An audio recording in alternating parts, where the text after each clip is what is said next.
Start by attaching the left front leg to the seat assembly using 3-inch screws. We recommend starting the screws by hand to avoid stripping. Next, attach the footrest to the front left leg with 3-inch screws. Repeat this process to attach the right front leg. Tighten with a drill or the provided T-handle hex key. Line up the back leg assembly with the existing screw holes in the seat assembly. Be sure that the POLYWOOD logo is facing out. Attach the arms to the back leg assembly using 2.5-inch screws. Then attach the back leg assembly to the seat assembly using 3-inch screws. Tighten with a drill or the provided T-handle hex key.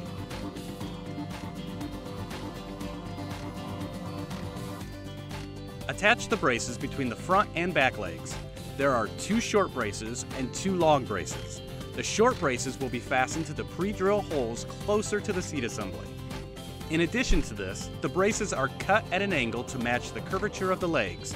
They are left and right leg specific. Make sure that the angles match up exactly before fastening. It might take you a couple minutes to figure out the right orientation. Take your time. Tighten with a drill or the provided T-handle hex key. Once you've fastened the braces to the back side of the chair, flip it over and secure the braces to the front side of the chair.